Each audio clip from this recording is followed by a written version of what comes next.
functions, root functions, as well as power functions. So we're going to look at other functions, and then actually functions or so-called the elementary functions is just a representation of all the ways you can mess around with some input. So if you take, like for example, the input x, right? You say that, oh, okay, now I want to multiply x by itself, let's say n times, then clearly you are going to get the power function. Multiply x by itself, b times, for example, then you're just going to get that power function. Then linear function is just taking a function multiplied by a constant, right? You take a function multiplied by a constant, then you're just going to get your linear function. Okay, so it's really all the ways, functions are just all the ways, right, that you can mess around with some input x, for example. Okay, and later on I'm going to look at how further manipulations can be done. So today we start with the thing called polynomial functions. So polynomial, I think you have heard of this before. It is really just a sum of power functions, that's all. Okay, so you can see we can start from the power of 0, a0, right, just a constant. Then after that you add up to a power 1, x to the power of 1, then multiply by some constant a1. Then of course you can continue to do so, power 2, multiply by constant a2, and so on and so forth. Then power n, multiply by constant an. Okay, so this is the general form of a polynomial function, right, which is just a kind of a wavy function. So if you have just highest power of x being 1, right, then you have a linear function. If you didn't realize, a0 plus a1x, this guy is a linear function, right? Just these first two terms. So you only first two terms, or rather the last two terms here. Hold on, my writing pad is not working. So as I was saying, if you have only the last two terms in this case, then you are really getting the linear function, right? This linear function. Then if you have the last three terms, then you're going to get the quadratic function, okay? Then if you have the last four terms, then cubic function, right? And so on and so forth. So therefore, as I was saying, right, these a0, a1, a2, all the way to an, they are just constants. So therefore, for example, you have this quadratic function, which is 2x squared minus 3x minus 7. So highest power being a square, we'll give it the name quadratic function. So for a polynomial, because we can always go and raise the input x to any power, so therefore the domain for a polynomial or any polynomial will be R. Okay, because you can fit any x into the polynomial, right, and then calculate that number out. So its natural domain will be always R unless otherwise specified. So that will be for polynomial functions. And then for polynomial functions, we can also look at the end behavior of a function. So the end behavior really means what happens when you have x going very small, that means going towards the left side, very negative, or you can have x going to the right side, being very positive. So if you look at the quadratic function here, right, now you can discuss if you have x approaching positive infinity. Now, when x approaches positive infinity, like some big number, right, now you will realize that these three terms in the quadratic, the last two terms becomes negligible. Okay, I mean relatively to the first squared term. Okay, the reason is because if you imagine you have some big number like 10 to the power of 6. Let's say this x is 10 to the power of 6, like a million or something. Okay, 10 to the power of 6. Then this is just 10 to the power of 6. Then this 7, regardless of what this number is, right? I mean, since it is just a single integer, so as compared to 10 to the power of 6, this guy is nothing. And then what about the x squared term? Now you must understand that if this x is 10 to the power of 6, then x squared will be 10 to the power of 12. So therefore, to 10 to the power of 12, 10 to the power of 6 is nothing. So therefore, what happens is that when x go very big towards the right side, you are going to see that your function converges towards the first term, this highest powered term. So therefore, we can say that because of that, right, you really just have to analyze this first term will do. Okay, so as x goes to infinity, 2x squared goes to infinity. Okay, the rest of the terms you really don't have to worry about them.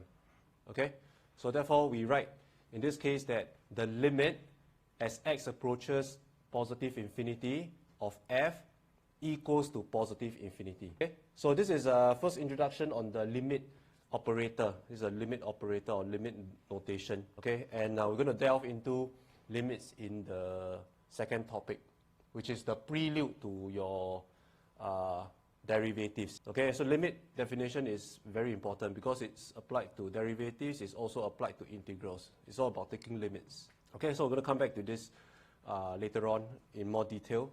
Okay, but you can also do the same for minus infinity, right? So if this is a super negative big number, then pretty much you have your x squared, right? So this is going to be like a positive big number. Okay? So the rest you don't care. So hence you can say that the limit of f as x goes to minus infinity is also positive infinity, right? Because of the squared term. So hence you can see the M behavior being illustrated here. Okay, so in fact, right, if you have the coefficient of x squared being positive, then you always get this smiley face, right, for the reason that we have discussed right here. So hence, this is something that I've just mentioned. Then correspondingly, if you have a being less than 0, then because x squared is always positive, right, x squared is always positive or 0. So if you have x going big or small, that means minus or positive infinity, then because your a is negative, so if your a is negative, then the limit must be such that it is f approaching minus infinity. So that's why if you have polynomials or rather quadratics, right, that has a negative coefficient for your x squared, then you're going to see this set face looking graph here. So then we can also look at other functions to look at what their M behavior is like. Then you have this 1 over x. So as x goes positively big, this is what we discussed yesterday, okay, f will become smaller and smaller and smaller as it approaches 0. Okay, so we can write the limit is 0 in that sense. Okay, so the limit being 0 is not the same as the function value being 0. It's totally not the same thing. So we're going to discuss this later on. But then the nutshell here is right. Limit being 0 means your f is trying to approach 0. Your f here is trying to approach 0 as x goes big, okay, towards the right as well as towards the left. So then what about e to the x exponential function? So e is a constant 2.7 something. Right, take a constant raised to the power of x. Right, so you can see that if you have x going big, right, then because e is like 2.7 something, so you keep on multiplying 2.7 times 2.7 times 2.7 times 2.7, right, a big number of times, right, as x goes big, then you can see that the function f is going to approach infinity real fast. Then correspondingly, you have x going to minus infinity, right? But what's the deal with minus infinity? Because for this case, right, you know that when x goes minus infinity, that means this x is a negative number, right? So you can say that, oh, okay, e to the power of a negative number, let's say minus a, right, is equivalent to 1 over e to the power of a. Okay? E to the power of minus a is just 1 over e to the power of a. So therefore, if your a is a big number, meaning to say is the value of x, right, is towards the extreme left, then what happens is that this e to the power of a will be really big. So 1 over that will become something that is really small. Okay, so you can see this graph approaching 0 towards the left here. So then f of x equals to x to the power of 2m plus 1. So this one we mentioned before already, is just a odd power function. Okay, 2m plus 1 is always odd, right? So 2m plus 1 here is always odd, so we can have this minus infinity as x goes to minus infinity, and then plus infinity as x goes to plus infinity. Okay, and then this funky looking n here, n is all natural numbers, so I better label this. So this funky looking n, this is representing all natural numbers. So natural number is like integers that are positive, or positive. Okay, let me write natural numbers first. So and then natural numbers is just positive integers, okay, like 1, 2, 3, and so forth. Okay, so that we restrict this to an odd power polynomial, or rather odd power function. Okay, so the graph will always look like that. Any questions about the M behavior? So basically, just to imagine, or you can press your calculator to test it out, what happens as you have x going big or small? what kind of behavior do you get towards the ends. So next we look at the zeros or roots of a function. So zeros or roots, as the name suggests, is really straightforward in the sense that, right, at what points, at what axis does your function returns you a zero, exact zero. So therefore, if you have like a linear function 3x minus 1, so to find x, right, you really just need to set it to 0, and then you can solve for x. Okay, so that's really easy.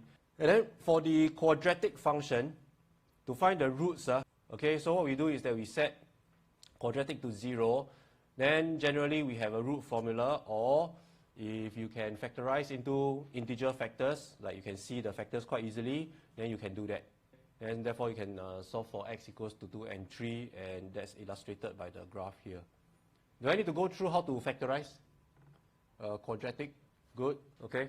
So therefore, for a quadratic that you can factorize the factors easily, like this 6, right, you can identify the factors to be 2 and 3 quite easily. You can do your manual factorization, but if let's say it is not so easy to factorize, like this doesn't gel with this that well, okay, then not to worry, you can either press your calculator or you can also do a usage of the quadratic formula right here. So the quadratic formula actually comes from this process called completion of the square. So you have this ax squared plus bx plus c equals to 0, factorize out the a, okay, factorize out a from the first two terms, right? So you can see a being factorized out, so you're left with x squared here. Then if you factorize out an a from bx, your bx now becomes b over a. Okay, you can just multiply the a, you get back this thing. So the purpose of doing that is because so that now you can complete the square.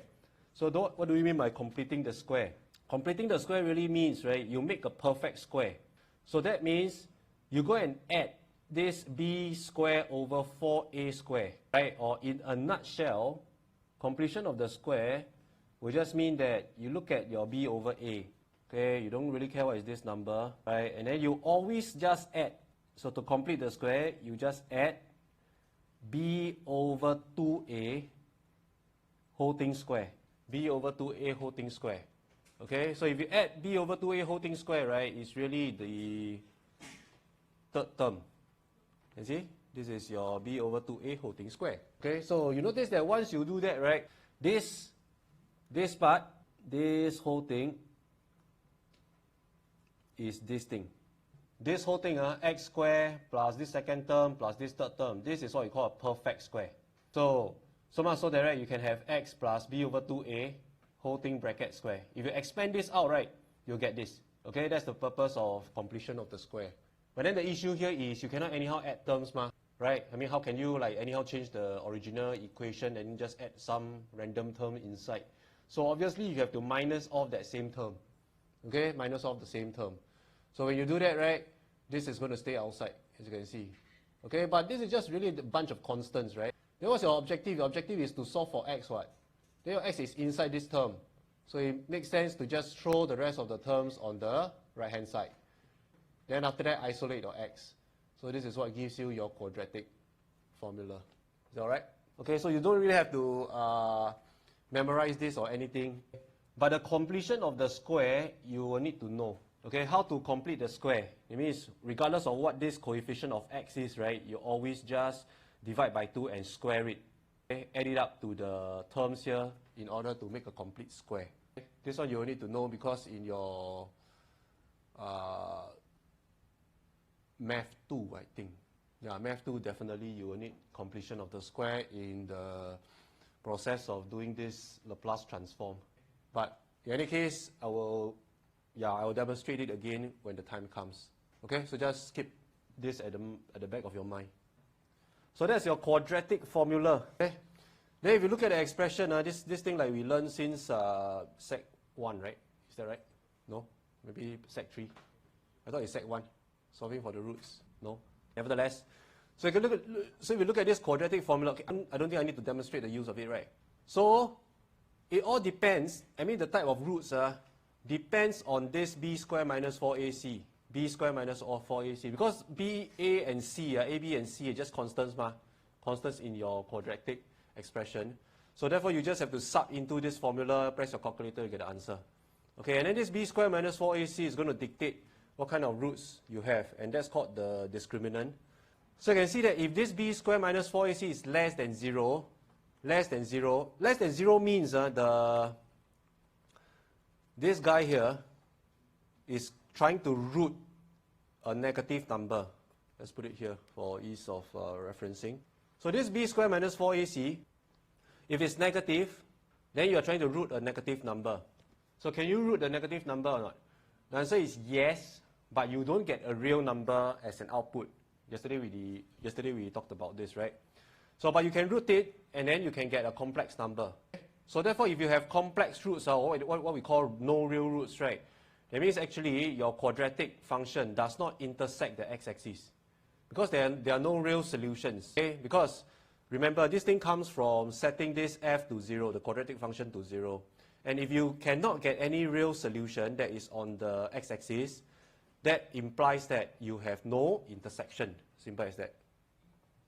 So then if your b square minus 4ac is 0, this guy is 0, then really if this guy is 0, then this thing you can cancel off. So then you're only left with minus b over 2a. Minus b over 2a is just one root, what? Okay, so the plus minus is like plus minus 0 because you root 0. So in that respect, you only have one intersection point. So you can see your quadratic function is touching the x-axis at only one point. So therefore, you have only one solution, minus b over 2a. Okay, then thirdly, the last case will be for your b square minus 4ac is more than 0. If it's more than 0, then you're going to plus minus some number, right? Plus minus some number. So that implies that you must have two different values of x being generated. So hence, two different values of x, that implies two intersection points. Is that right? Okay, so dependent on the b square minus 4ac discriminant, you'll get different kinds of roots. Yeah, so, well, good that there's two questions here that you can illustrate, that we can illustrate the usage of the quadratic formula or your factorization. Okay, so maybe I'm just going to solve A with you, and then you take some time to solve B, C, D before we go through. Okay, so evaluate the roots, right? So really you just need to set this guy to 0, and then you're going to show that you're going to isolate your x. Okay, so it makes sense that you have your root 2x minus 5 equals to 1. So really you just bring the minus 1 across, and then you're going to get squaring both sides. So you get 2x minus 5 equals to 1 square. Okay, but equals to 1 square is still 1 what? Can, huh? So then therefore you just isolate your x. So that means you're going to have x equivalent to, so you bring the 5 across, you're just going to get 6. So you have 1 plus 5 divided by 2. So the answer is 3. Okay, so therefore x equals to 3, you're going to notice that your graph here, this root function, right, minus 1, is going to be intersecting the x-axis. Is that right? Okay, so maybe you take 5 minutes to try B, C, and D, as many as you can.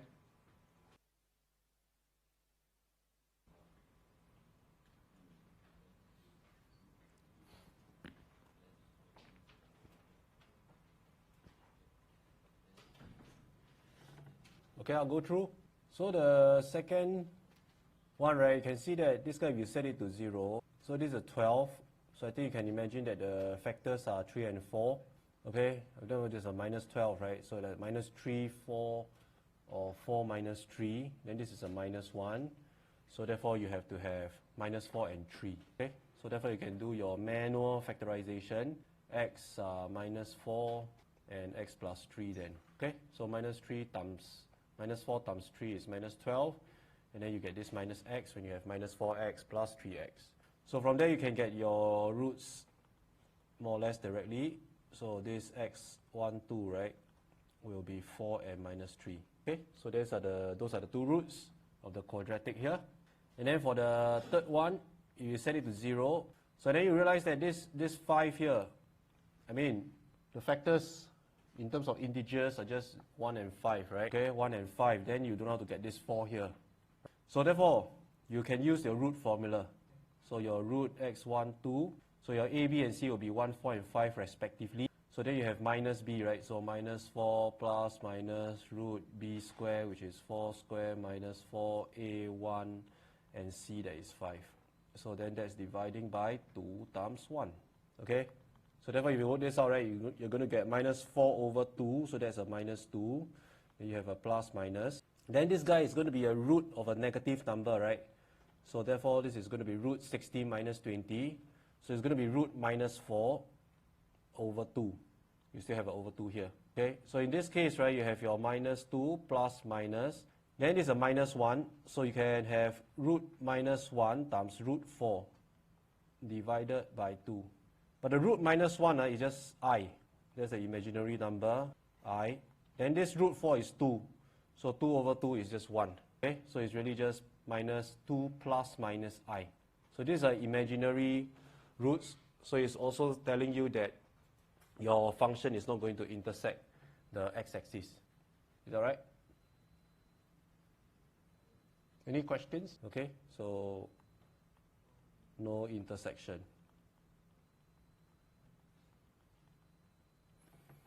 At x-axis. Okay, so then the last one, 1 over x squared. Yeah, 1 over x squared, if you set it to 0, and then you try to solve, then I think quickly you get the solution, which is x squared equivalent to 1 over 0. But because 1 over 0 is not defined, or not defined, I'll just call it do not exist. So 1 over 0 is undefined. Okay? So because it's undefined, right, that means you don't have roots of this 1 over x squared, because it will never intersect the x-axis. So therefore, because this 1 over 0 is not defined, right, therefore you do not have any roots. So no roots of p of x. Is that right? Any questions? Finding the roots of a function, just set it to 0. Good? Okay, can So next up, we'll be looking at rational functions. So rational functions are just fractions, okay? Fractions of polynomials. That is, you have some p of x, which is the numerator polynomial, dividing by some q of x, which is the denominator polynomial. So therefore, you can see some examples here, right? So they are all polynomials divided by polynomials. So, well, in f of x, right, when you have this constant, where your numerator is just a constant, dividing by a linear function, then this guy is also called a reciprocal function. This guy also called a reciprocal function. It is also a rational function. Just a different name, that's all. So it is stated here that rational functions are undefined at the roots of the denominator polynomials. Okay? And this is making sense because at the roots of the denominator polynomials, right? Let's say if you look at this x minus 4. So where is the root? The root is at 4, root at 4. Okay, because when your x is 4, you get division by 0. So therefore, when you have the root of the denominator, you are going to get division by 0, and therefore your f is not defined. Is that right? Okay, because root at x equals to 4, so that is going to make f undefined. So f of x is undefined at 4. Because you divide by 0, Okay? So it's quite easy to see this g of x is not defined at x equals to 5. So undefined at x equals to 5. Okay? Because you have 5 minus 5, then you get division by 0. Then h will be undefined at x equals to 3. Okay, because when you have x equals to 3, you get 6 minus 6, which is division by 0 once again. So what happens is that usually when you have division by 0, and it happens such that your numerator is not 0. So for example, x equals to 3 here, right? If you suck in 3 into the numerator, you realize that you're not going to get 0, right? 9 plus 6 plus 1. So that's not going to give you a 0. So that means you have some non-zero number dividing by 0. Then that's when you have an asymptote. So we talked about asymptotes yesterday, okay, whereby your function really tries to approach infinities. So we'll be looking in more detail of these things in the next topic on limits. Okay, but when we talk about asymptotes, this is what I'm trying to say. So you can see that for the function 3 over x minus 4, right? You know that x cannot be 4. Okay, so at x equals to 4 and your numerator is not 0, it's always a 3. So you get 3 dividing by 0. Okay, so yesterday we kind of gone through this as well. So if your x is slightly more than 4, then this is a positive number. Okay, you see, as x approaches 4, let's say from the right, from this right side, let's say 4.0000001. Then what's going to happen is that you're dividing by a small number. So 3 divided by a super small number, right? You're just going to approach positive infinity. So then the same can be argued for when x approaching 4 from the left. So from the left you have 3.9999 something ma, correct or not? So you get 3.99999 minus 4. So this is going to be a negative small number. Okay, so 3 divided by something that's negative, you're going to have a negative big number. Okay, so this is the reason why it approaches minus infinity. Is that right? Okay, so we can also argue kind of what your function is going, how your function is going to behave, right? Not just at the ends, but also when it's close to the asymptote. Okay? Yeah, so, and then we can also find the horizontal asymptote at y equals to 0 by evaluating the limit, right? What happens when your x goes to plus minus infinity, plus and minus infinity? Okay, this is not difficult to see, right? As your x goes very, very big, then this very big number minus 4 is still very big, right? So the minus 4 becomes negligible. So 3 divided by something that is very big, obviously you get approaching of 0. Okay, the function must become smaller and smaller towards 0. Can I? Okay, so if you just look at the graph, right, you can actually directly identify what is the domain and range of f of x. Okay, so what is the domain here? Just by looking at the graph. What's that? The domain will be? Exactly. Okay, so the domain is really just R, x is an element of R, given that x cannot be 4. Okay, because when you get 4, right, then your function is not defined. So then clearly the range will be y is an element of R, given that y cannot be 0. Okay, using the Zebulon notation, right? You can use interval notation if you want. Is that right? Okay.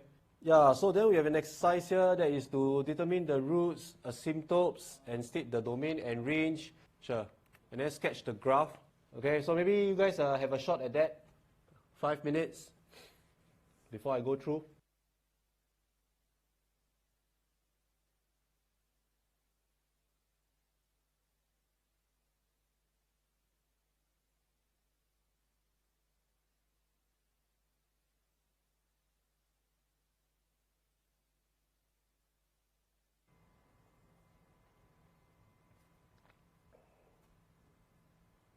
Right, so we'll go through. Okay, so we get the roots first. So to solve for the roots, you just let g of x to be 0. But you let g of x to be 0, that means your 2x plus 1 over x minus 5 equals to 0. Then you multiply the x minus 5 across, right? So therefore you get 2x plus 1 equals to 0. So then clearly you have x equals to minus half. Okay? So indeed, you have only one root at minus half. Okay, so maybe, since they asked us to sketch, right, I'll just put in the information as I solve them. So that means minus half is maybe about here. So this guy is going to be one of the points on the graph. Okay, so this will be your x, and this is your y. Okay, so the roots is done. And then next one will be the asymptote. So the asymptotes happen when you have your x minus 5, your denominator, right, becoming 0. So therefore, asymptotes is when you have your denominator polynomial equals to 0. So therefore, x equals to 5 then. Okay? So you can draw the asymptote maybe somewhere, so maybe somewhere here. Okay? That'll be the asymptote. And then we will also want to look at how your function behaves near the asymptote. Okay, because we know that at x equals to 5, you have undefined, right? So we can see that, as x approaches, okay, maybe let me just define that this arrow means approaches. As x approaches from the left of 5. Okay, so from the left of 5 is 5 minus. 5 minus. Okay, so let me define. This arrow here, right, is approaches. So that I need not write out the whole thing.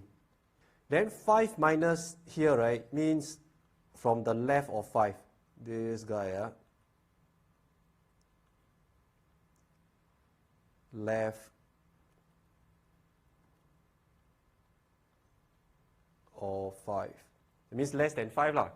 Okay? So as x approaches the left of 5, you're going to see that your g of x is going to approach what? G of x is going to approach, because x, when it's 5, right, just positive ma. So it's going to be positive over something that is very small, but very small negatively. Okay, I repeat that again, because you get, let's say, as x approach 5 minus, right, so this is something that is less than 5. But, I mean, almost 5 lah, right? But then this whole numerator is positive. So I put a plus with a circle there, right, representing some positive number. But if you look at the denominator, right, it's going to be 4.9999 minus 5. So therefore, this denominator is going to be 0 minus. 0 minus means very close to 0, but less than 0.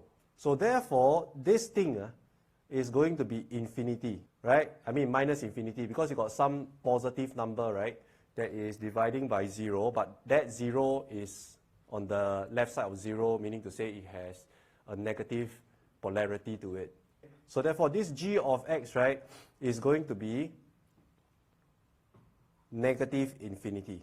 So minus infinity actually comes from this understanding that you have something positive that is dividing by 0 minus. Is that right? Okay. So once you have written down this, then you know that, oh, this guy is going to go this way. The graph is going to go this way. Oh, sorry, should be the other way, this way. Because as you approach the left of 5, you can see that it's going to be minus infinity. Okay, so then you can repeat the thing again. As x approaches 5 plus to the right of 5, then g of x is going to approach positive infinity. Okay, and this is clear because you have positive dividing by 0 plus. Positive dividing by 0 plus, so that will be a positive number. So therefore, this guy is going to be looking like that. Is that right? Okay. So then asymptotes, right, you can also consider, what about the horizontal asymptotes? So by the way, these are vertical asymptotes. So what about the horizontal asymptotes then? So let's write here, horizontal asymptotes. So the horizontal asymptotes is when you take the limit, so you can say that as x approaches plus and minus infinity. Let's see if you can consider both at the same time. Okay? That means that x goes very big towards the right or go very small towards the left lah. So when that happens, right, okay, in this case I better consider one by one. Okay, just to be clearer. So you have x approaching plus infinity. So x approaches plus infinity. Now you look at your g of x. Now when x is approaching plus infinity, right, g of x is going to approach 2x over x. 2x over x. Why is that so? This one, just now we discussed already. X goes big, the 1 like negligible. Your x like 1 million, right? This 1 is nothing, right? Okay? So if your x is 1 million, right, this minus 5 is also nothing. So therefore, it approaches 2x over x. But 2x over x is equivalent to 2. Because the big number x and the big number x, right, they are the same number. So therefore, it's going to cancel off. Right? So g of x is going to approach 2. Is that right? Okay? And you can also argue the same, right, for negative infinity. Negative infinity is the same case right here. Because when x is like minus 1 million, then this plus 1 and this minus 5 doesn't mean nothing. So hence, we can actually draw in the horizontal asymptote 2.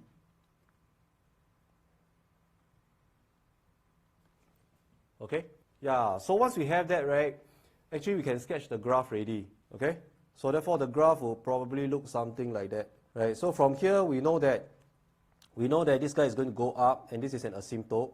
So therefore, the graph is going to look like, hold on, let me just move this a bit. So the graph is going to look like that. Then this part, right? So you can see this is going to come down, right? So the graph is going to look like that. Okay, hold on, my scale is not very good. So let me just move minus half closer to 0. So therefore the value will look like that. Okay, obviously my drawing is not fantastic.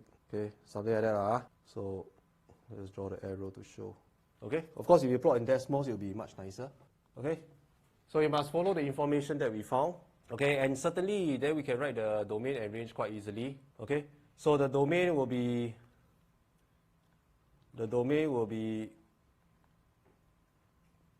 x cannot be 5. So it will be just r, given that x not equals to 5. Okay, then the range is r, given that y cannot be 2. Because 2 is the horizontal asymptote. Any questions? Because when you have x going big, right? So it's like g of, let's say for example, g of 10 to the power of 6. So this is going to be 2 times 10 to the power of 6 plus 1, right? Over 10 to the power of 6 minus 5. So when your x is, let's say, a very big number, okay? Then let's say this is like 2 million. 2 million plus 1 is about 2 million, right? So therefore, this is approximately 2 times 10 to the power of 6 divided by 10 to the power of 6. Okay, I'm just citing an example. The reality is, right, if you let x goes to infinity, this is much bigger than 10 to the power of 6. Okay? But I think 10 to the power of 6, a million is enough to illustrate the point. So isn't this approximately 2? Can, okay? Approximately, but not exactly. So that's why you notice that I didn't write g equals to 2. I write approaching 2. The arrow is important. Is that okay?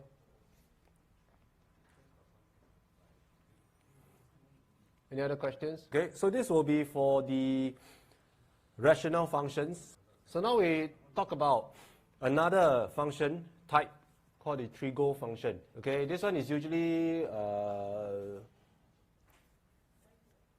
confusing for many students for some reason. Okay, yeah, any questions? Okay, yeah, so, yeah, any questions? Yeah, the horizontal asymptote is, what's your question? Why is it that we take x goes to plus infinity and minus infinity? Original function, this function. How do you get the horizontal asymptote? Okay, the horizontal asymptote is a value of y for which the graph of g or whatever function that you are plotting, right, will go towards. That means it will try to approach that number. Okay, it will try to approach that value on the y-axis. That's called the horizontal asymptote. It has the same meaning as the vertical asymptote. Because for vertical asymptotes, right, I think you understand that the x will try to approach that number, correct? So the same thing goes for the horizontal asymptote. The y will go and approach that number. So you can see that, for example, the vertical asymptote x equals to 5. This one you can understand, right? Then the same thing, so if you rotate or you tilt your head 90 degrees, then you must also understand the horizontal asymptote. So the horizontal asymptote is when, right, as you let x go small and big, negative and positively big, then you see if your y value is trying to approach some number. If there is a number that your y value is trying to approach, then that will form a horizontal asymptote. Okay, so maybe I'll give you some more examples. So let's say you have 3 over x plus 2. So if it's 3 over x plus 2, then it's pretty clear that your x equals to minus 2 is a vertical asymptote, right? So x equals to minus 2 will be a vertical asymptote. That's easy to see. But what about the horizontal asymptote? The horizontal asymptote can be viewed when your x is very big. If your x is very big, then 3 divided by something that is very big will be 0. So you get 0. You can see that your function, right, is trying to approach 0 towards the right as well as towards the left. Okay? And I can also change this. If I change this to maybe say 3x, then you can see that my horizontal asymptote will change to y equals to 3. Okay? Let me just get rid of the vertical one. You can see that when this is 3x over x plus 2, as I mentioned before, x goes big, the plus 2 is nothing. So it becomes 3x over x. So 3x over x is 3 what? So therefore you can see that the horizontal asymptote is indeed at 3, which is where your graph will go towards vertically, so-called. Is that right? Okay. So actually the story with asymptotes is much bigger. You can have horizontal, vertical, you can have oblique asymptotes, like diagonal lines, okay? Yeah, but we'll just stick with simple cases like that. So let's talk about trigo functions. Okay, the reality of trigo functions is that, I don't know why they call it trigo functions, but they should be called projection functions if you ask me. Okay, and because that's exactly what they are, right? So you have originally a line, okay? Let's look at the green line, this green line. So they call this line hypotenuse, h, okay? So let's say this hypotenuse h has a length h lah, okay? So this green line, right, is of length h, and it is at some angle theta, right, to the horizontal. Okay, of course you can define, need not be respect to the horizontal, can be respect to other lines, right? But for start, we just stick with that. So what happens is that, right, if you project the line onto the vertical, what is it that you will see? Then obviously, like you probably can imagine that you see a shadow of h, right, being cast onto the vertical wall here. Okay, then the logical question is, what is the length of the shadow? Well, the shadow is called the opposite, right? I mean the opposite length of the shadow. And this is given by sine theta. So if you take h, the hypotenuse length, you multiply by this funky function called sine theta, it's going to give you the opposite length O. Okay? So which is why sine theta is like a projection. So you take h projected on the opposite. Why is it opposite? Because this length, this side, the red side, is opposite to the angle theta. That's why it's called opposite lah. O stands for opposite. Okay? So therefore, in this case, right, you have a relationship between h, the hypotenuse, and the opposite length, O, and therefore it is related by sine theta. So sine theta is like a vertical projection or projection opposite to the angle, if you will. Okay, so if you understand that, right, then you can understand what is the deal going on with the adjacent as well. You take the hypotenuse, you project onto the horizontal, which is the side that is adjacent to angle theta, right? Then certainly you are going to get a length as well, some projection length. So that, we call it the cosine theta projection. Can okay? So just from the two understanding that the lengths are just projections, right, on the vertical as well as on the horizontal respectively, then we can just mess around with the terms here. Cosine theta must be A over H, right? Sine theta must be O over H. Okay, then it doesn't hurt to just include another one that is sine over cosine, which will give you opposite over adjacent. So that's your tangent theta. Okay? So your tangent theta is not exactly a position, it's just a ratio of projections. Is that right? Okay? So that's exactly what trigo functions are. They are projection functions. Right? So therefore, we can also define 1 over cosine to be secant, 1 over sine to be cosecant, 1 over tangent to be cotangent. Okay? So those are the derivatives of the cosine and sine projection angles. Okay? Yeah. So, if you understand the projection analogy, then it will be very easy to understand how we can get the sine and cosine values of some obvious angles as shown in the circle here. Okay, so first of all, the thing is, right, if I have x as a function of theta, let's say I define x as cosine theta, y as sine theta. So what this means is I have a hypotenuse length of 1. Okay, so I put r equals to 1 because it looks like a radius, right? So radius and h, they are the same thing in this respect. Okay, so h equals to 1. So hypotenuse is 1. Then what about the x? You can see that x is the adjacent projection. So it must be h times cosine theta, right? So what? 1 times cosine theta is just cosine theta. Can? Okay? Then the same thing goes with y.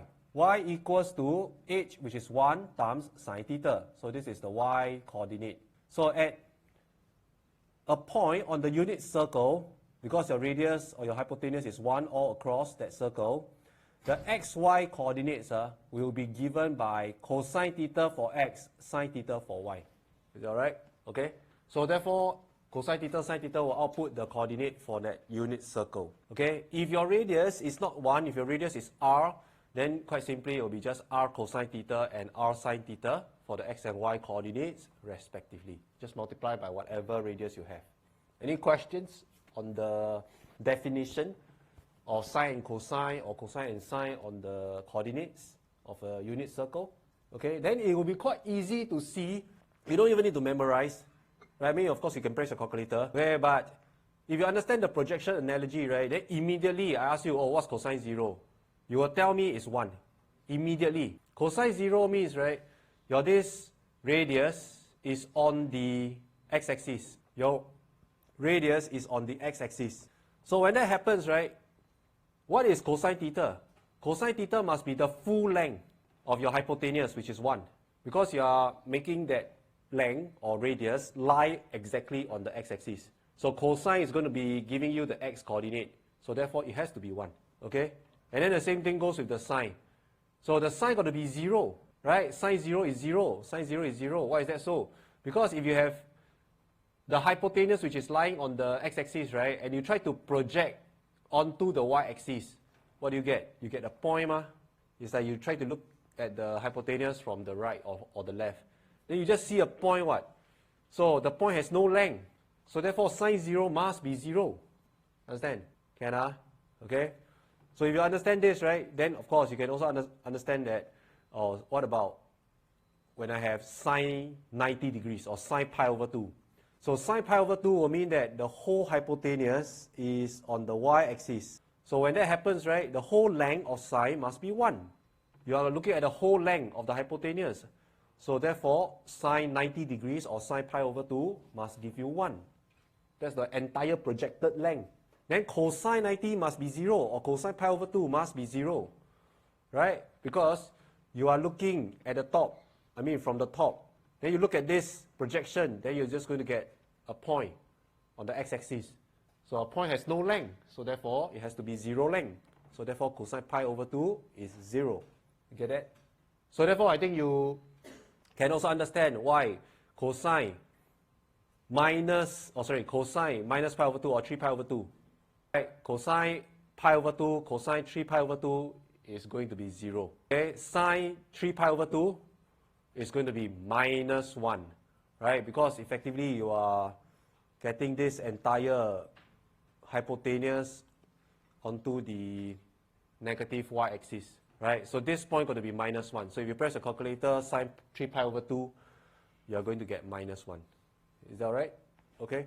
So it's very important to understand the trigo functions as projection functions, okay, and to be also able to kind of relate the projections onto the x and y axis for certain dominant angles, okay?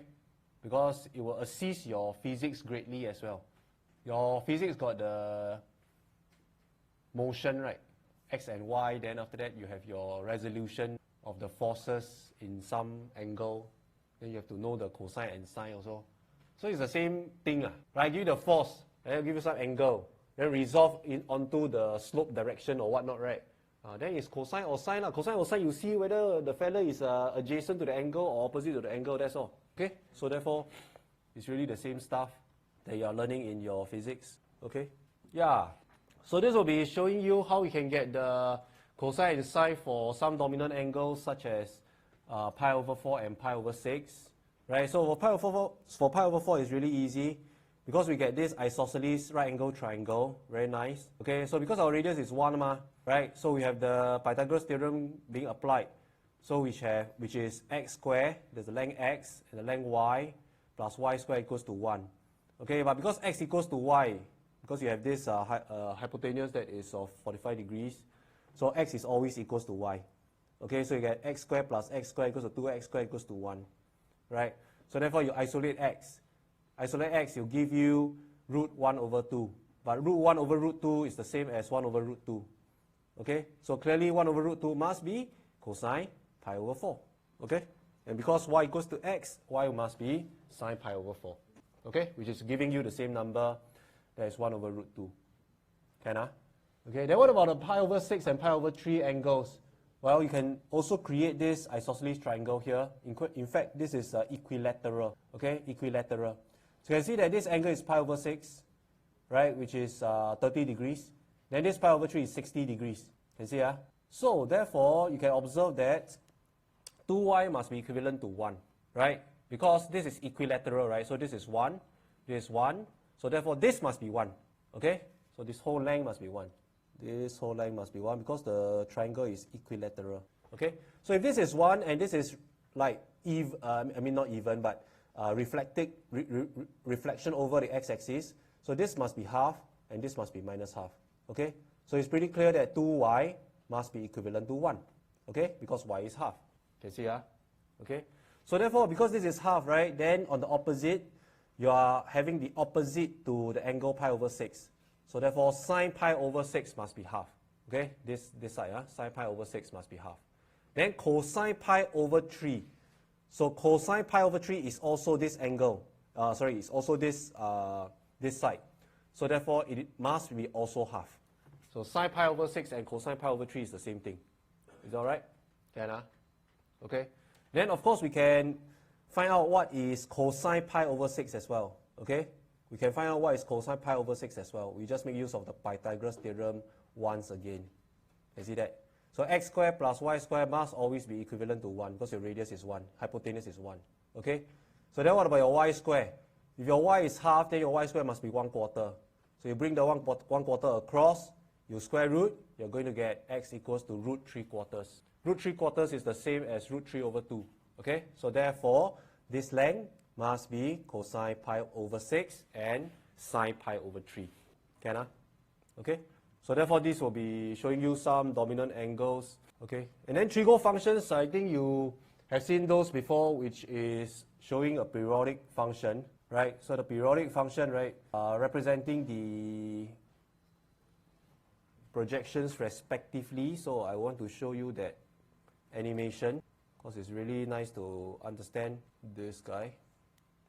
Okay, so you do observe that it is tracing out the projection lengths as you circulate the circle. Okay, so your hypotenuse, can see the radius, just trying to rotate around the circle. Okay, so as it rotates around the circle, you can see that your cosine theta is really trying to map the x projection, the x coordinate. Okay, then your sine theta is mapping the vertical coordinate, the vertical projection, the y coordinate.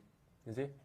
Okay, so this is the exact reason why we have periodic functions for sine and cosine.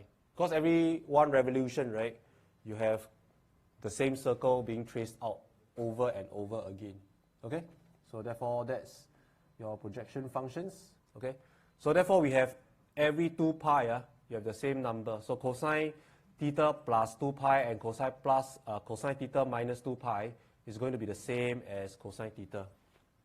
Okay, you can press your calculator to verify if you will. This one, important, very important. Set your calculator to radian mode unless specified. Unless specified. Okay, why is that so? Because the default or the SI unit for angle is the radian. Why? Because how we define an angle is a ratio. Right? You may have heard of the formula S equals to R times theta. S is the arc length. So how did they come up with this formula? Well, because the theta, the angle theta, is a ratio of the arc length to the radius, S over R. Okay? So this ratio is dimensionless because it's meters divided by meters, for example. Length divided by length. Okay? So they call it the radian. Okay? So therefore, if you have theta equals to S over R, which is defined, that's how they define the angle theta. Okay? So therefore, radian will be the default unit. Default unit. Very important. And another reason is that when you differentiate sine theta, you get cosine theta. Differentiate cosine theta, you get minus sine theta. Okay? This one we'll cover in topic 3. Right? But when you differentiate a trigo function, right, you get another trigo function, and it only holds, this only holds when your theta is radian. If your theta is degree, then this doesn't hold. You are going to have a factor being chain rule out. Okay? So therefore, you have to be very, very careful. Okay? So please set your calculator to radian unless the question states degree. Okay? Then you're supposed to find some projection. Then, of course, you go and set your calculator to degrees. Okay? If not, set it to radians by default. Can I? Okay? Or else, wait, you sine inverse, cosine inverse, then your angle is in degree. So what happens is that you're going to see the degree angle.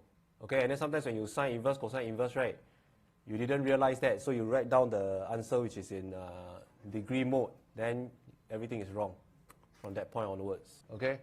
So you also do notice that you plot the graph of sine x and cosine x, right? By default, you're going to see that it is plotted with x being in radian mode. Can I? Okay? Yeah, so this is something that we have seen before, right? So the domain will be R, because you can accept any x, and then the range, right, will be -1 to 1. So now you know why is it that you can only have the range being -1 to 1. Because you cannot get out of the projection onto the x and y axis for the circle, what? For the unit circle. Maximum length must be 1, what?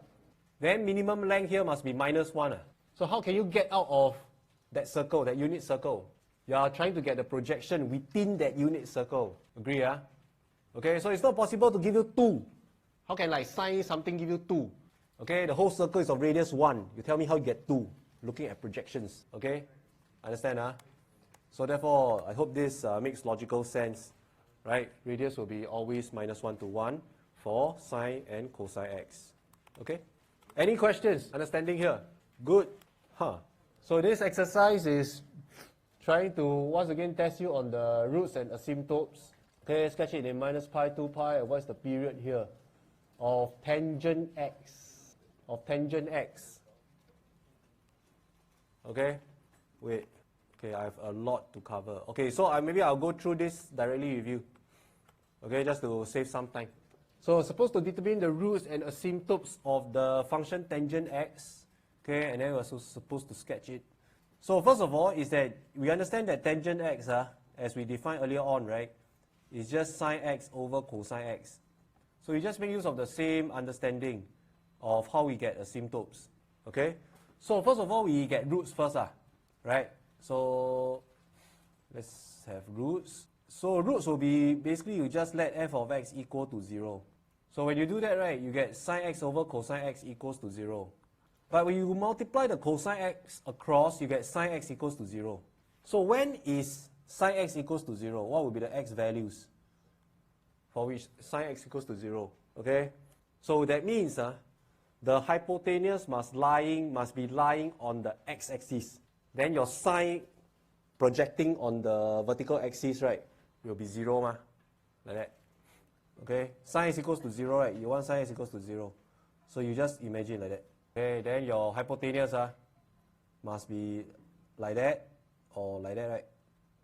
So that you cannot have any length on the y-axis because it's sine. Agree? Okay? So which means it must be intervals of pi. So at this angle is what? X equals to, that means the angle x, right? In this case, x is your angle. Can see, x is your angle. So therefore, it must be x equals to 0 and x equals to pi. Any objections? Okay, but it must be x equals to 2 pi also, right? Then it must be x equals to 3 pi also, right? Because you can keep on rotating. Okay? So that means it's pretty clear that it must be 0, 2 pi, 3 pi, 4 pi, and so on and so forth. I mean 0 pi, 2 pi, 3 pi, and so forth. Okay, so I'm going to write x equals to 0, pi, 2 pi, dot, dot, dot, and I can write that as n pi. Okay? So therefore your roots will be at x equals to all n pi. You are going to have roots. That means the intersection. Okay? So and by the way, I'm just going to sketch from -pi to 2 pi. Right? So this is n pi ma. So maybe let me write in first. Okay? So where will be my roots? At all the n pi, so?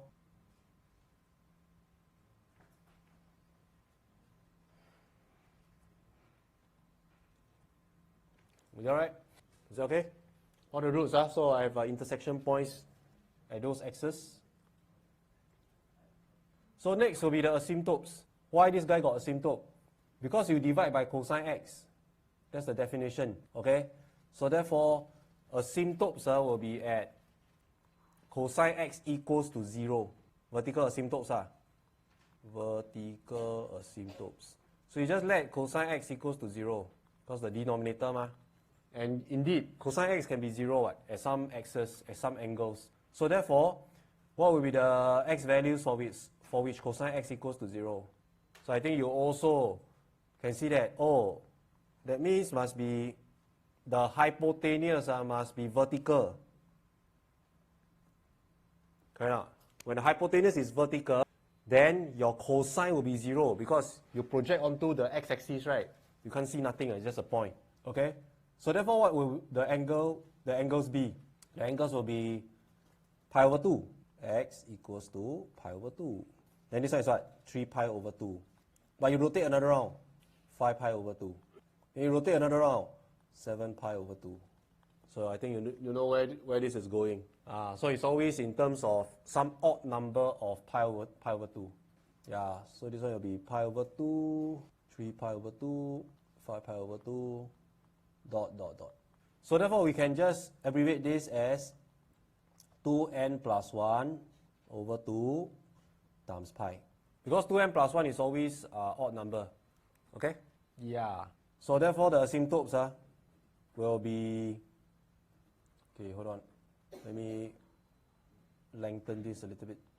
Difficult to draw. Okay, so the feller will be like something like that. This is the asymptote. So the red lines are the asymptotes, the vertical asymptotes. You see? Can okay. So then we know that, right? Then we know that when x is from 0 to pi over 2, so this is x equals to pi over 2. When x is from 0 to pi over 2, right, your sine x and cosine x will be both positive. Because first quadrant, when your x angle is from 0 to pi over 2, so this will be positive over positive. Okay, first quadrant. So therefore, the graph of tangent x, right, must be here. Because positive over positive is positive.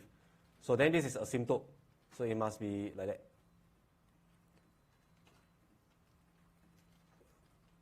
Okay, wait, like that. Okay, then when you have your angle being from minus pi over 2 to 0, minus pi over 2 to 0, which is in the fourth quadrant. So fourth quadrant will be sine being negative, cosine being positive. So this whole thing will be negative. So therefore the fellow look like that. Okay, must go towards the asymptote, right? And then the same thing goes for when your x is at pi. So the fellow look like that. Okay, and at minus pi as well. Okay, and then at 2 pi also have actually. So because we have to draw from minus 2 pi to 2 pi, so we have to like make it periodic. Any questions? So all this drawing and finding of roots and asymptotes and whatnot, right, are just trying to make you familiarize with functions and their properties. Okay, so what's the period here? What's the period here? The period is not 2 pi. I mean, it is 2 pi actually, right? But the fundamental period, that means the smallest period, right, will be pi. Because minus pi over 2 to pi over 2 is one cycle, correct or not? Then pi over 2 to 3 pi over 2 is another cycle, so on and so forth. So therefore, the fundamental period is actually pi. Okay? You see, this is your fundamental period. Any questions on your tangent x function? Good. Okay, so yeah, so then you have your trigo identities, which are actually just messing around with the sine and cosine terms. Okay, for example, if you have your projection functions x and y, and then after that you apply Pythagoras. Why? Because the thing, right, is really just one circle. Okay, then on the hypotenuse opposite adjacent is going to form one right angle triangle. So since you always have one nice right angle triangle, then Pythagoras will always apply. Okay, so when you apply Pythagoras, you can have sine square x plus cosine square x equals to 1. It's really just the horizontal projection square and the vertical projection square must be equivalent to 1. Okay, because it is really looking at something like that. Okay, so therefore this is the opposite, this is the adjacent, and this is the hypotenuse. Then the hypotenuse is 1. Okay, so therefore this is your opposite. Your sine x is your opposite, O square. Then this guy is your A square. Then obviously this guy is a right angle triangle. So you're going to get O square plus A square equals to H square. Okay, very easy to see. Then if you divide throughout by sine square, you're going to get the other guy, which is 1 plus cotangent square x equals to cosecant square x. And if you divide by cosine square x, you're going to get this guy. So I never remember these two. I only remember this one. Because this one is a Pythagoras, very easy. So you want to get the other two, right? I just go and divide by cosine square and sine square respectively. Okay? Yeah, then there's compound angle formulas. So this one I won't prove. Okay, if you're interested in the proof, you can go to this Wikipedia site here, not tested. Right, then from the compound angle formulas, we can get our double angle identities. Right, sine 2x equals to 2 sine x cosine x, cosine 2x equals to this bunch here. So don't have to worry too much about the identities. When it's needed, I will inform you. Right, and when it's needed, you must have them in your cheat sheet. And yesterday on the formula sheet, some student kind of asked me, when am I going to provide the formula sheet? The answer is I won't provide the formula sheet. You are going to produce your own cheat sheet yourself. Because I don't know what you need, okay? So you can, instead of dictating, I give you like the formulas which I think you need. It's better for you to create your own formula sheet based on what you think you need. Understand? Okay? Yeah, so a maximum of 8 pages. But some students, they're very confident. They 1 page enough already. Because the rest, they don't need. They just use 1 page. Okay? So it's really up to you. You want to maximize the 8 pages, right? It's okay. Yes. Can be printed. So there are some students, right, your seniors, right, go and like take the picture, right, like I take this thing, right, then like squeeze until super small. Squeeze until super small, right, then put the one corner like that. Then when they refer, right, then you can see their formula sheet, right, wow, very small. I have to use magnifying glass for me. Okay?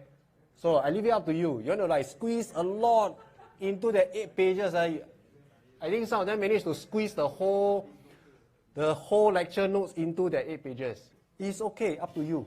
So that would make the thing open book lah, if you view it that way. Huh? Yeah, you can bring a magnifying glass. It's totally fine. Okay. Okay. I'm going to just give you the warning here that if you have all the formulas in the world, right, you don't understand, you are not going to be able to do the paper. Okay? Okay, so I still have to press on, right? Although I think you are tired already, but left with 15 minutes, so just bear with me. Another 10 minutes, we are done. Exponential functions, okay? So what's an exponential function? Exponential function is when you put the x, the input, right, onto the power. Okay, so this one different from power function, because power function is like x to the power of n, or x to the power of a, right? Where the x, the input, right, is at the base. So this one, the x, the input, is at the exponent or the power. So therefore, it's called exponential function. Okay? So then the story here is that, well, exponential functions a to the power of x, right? You will always have y equals to 1 as your y-intercept. Okay? And that's pretty clear. Because when your x is 0, any base a to the power of 0 will always give you 1. Okay, so all exponential function, right, they will always intersect at y-intercept of 1. Okay, because it's just some base to the power of 0. Can, So then because when x increases, your base a is multiplied by itself many times.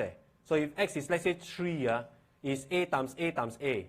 If x is 10, right, it's a times a times a times a times a all the way for 10 times. So therefore, you can expect, if your x increases towards the right, your function is going to blow up, it's going to increase to infinity really, really fast. Okay? So therefore, this is called exponential growth. So amongst all elementary functions, this guy is the one that grows the fastest. Okay? Because as your input increases, you multiply by the base that number of times. Okay? So therefore, it is growing the fastest amongst even more than power functions. Okay? So correspondingly, if you have your exponent being negative, right, so minus x for example, then it's really just 1 over a to the power of x. This one we discussed just now already.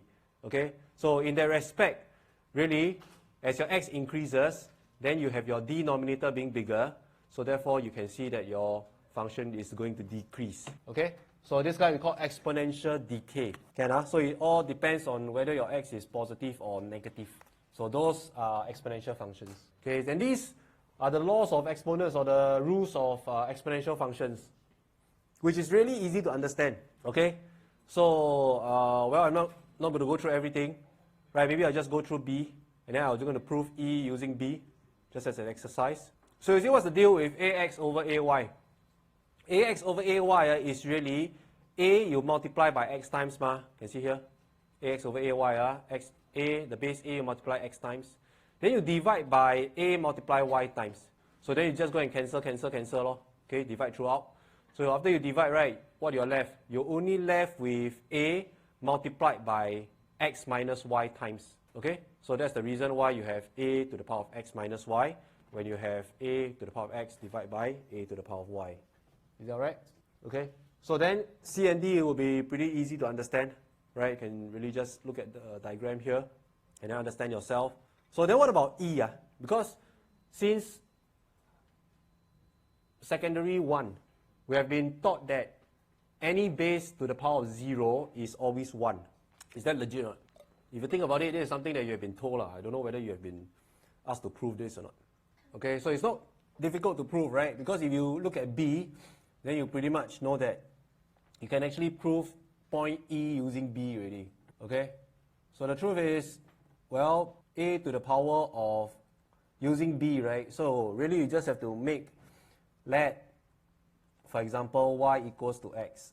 So if y equals to x, then A to the power of x over A to the power of y must be A to the power of x over A to the power of x. So that's one word. Okay, so that's from the left hand side. But the right hand side must be also equivalent, right? Such that you get A to the power of x minus x. Because your y is x, ma. So therefore this is A to the power of 0. Okay, so indeed A to the power of 0 is always 1. Okay, just following from the law of exponents.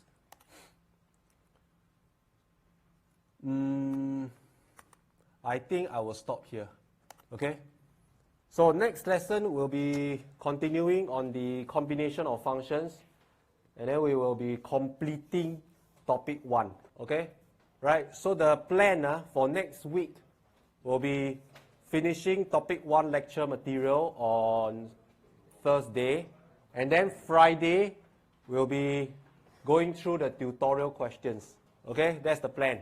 So until today, you can try out some of the tutorial questions already. Okay, so please go ahead and try them out. Next Friday probably we'll be going through